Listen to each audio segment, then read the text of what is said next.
So today we're here with Eddy Lee, Managing Director of the Decarbonization program at Startup Bootcamp. So Eddy, can you tell us a bit about the program and how you got involved with it? Sure.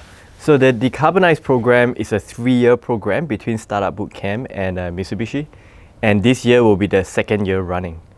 So it's a program where we bring in the best-in-class climate tech startups into the program and work with them, and together with Mitsubishi and NYK Line as the partners, right, to produce and develop a collaboration between the startups and the corporate partners over a span of 12 weeks.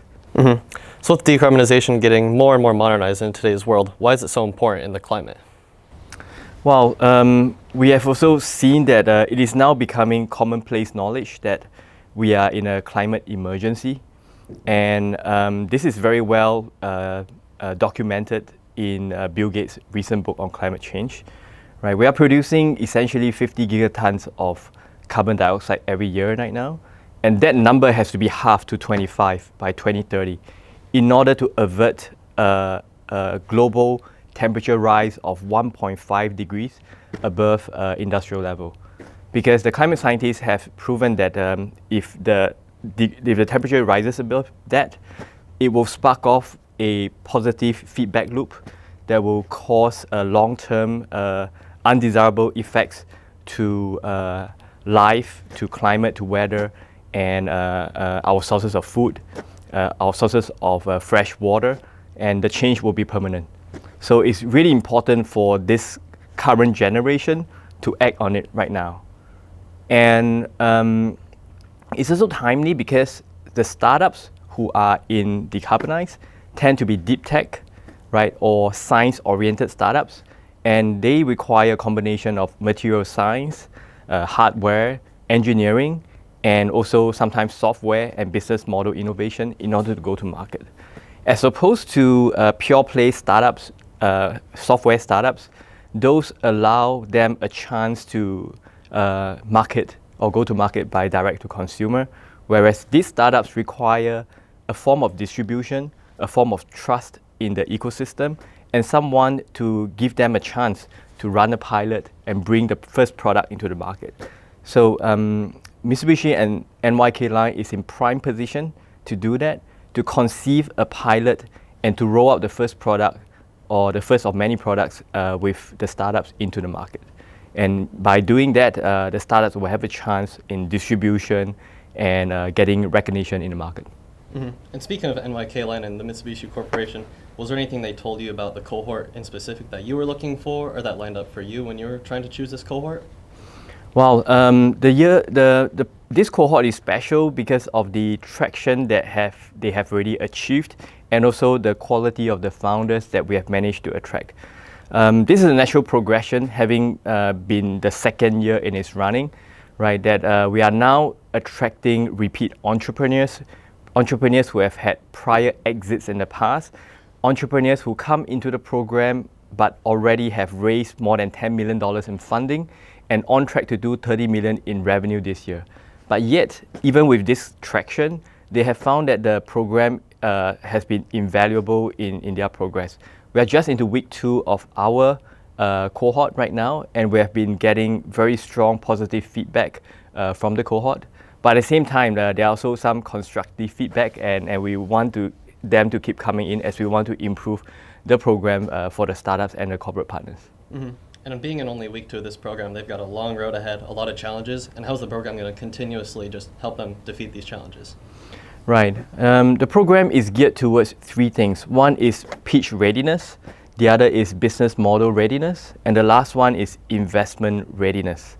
So we have a series of online and offline classes which the startups will prepare, right? And when they bring the startups together as a cohort, they will be presenting to each other for peer learning in a workshop style. And on top of that, there will be one-on-one interactions with Startup Bootcamp team members, as well as one-on-one conversations with the corporate partners.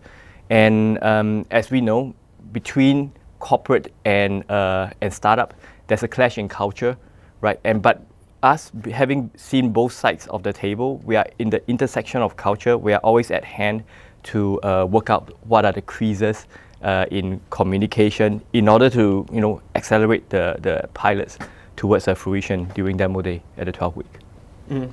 And increasing all the way towards demo day, how do the mentors play a role and help these startups get there? Yeah, the mentors, we have two types of mentors, right? Mentors from Mitsubishi NYK line, as well as external mentors, whom we also call the entrepreneur in residence. So both types of mentors play a pivotal role. The mentors who are from Mitsubishi or NYK line, they serve the role of what I call the internal champion, right? They'll work with the startups, one-on-one conversations, understand they are not expected to be subject matter experts in every area, but being the internal champion, they will help the startups to navigate the corporate structure to reach the right influencer or the decision maker in order to push forward collaboration, right? And the external EIRs that we have talked about, these are subject matter experts, right? For example, we have an external mentors with 25 years experience in HP, who can retire anytime, but has chosen to work with us to explore further work with the startups to be helping them. And then at the end of this road is demo day. So what does the perfect investor look like to you? Right. In early stage financing, unfortunately, it is not for the faint-hearted because the hit rate is really low. For anyone who is investing into startups for the first time and investing in high-risk startups that has material science, scalability issues, right, the challenges, they would need to spend some time with the startups and with the industry to understand what is the return rate, the loss ratios when investing in startups. Typically, we will work with the such investors, angel investors, to look at investment in a cohort, in a portfolio way, in order to de-risk and achieve the returns that they want. But very importantly, by working with startups at such an early stage, you are actually lending a hand to effect the ultimate outcome of the startup, right?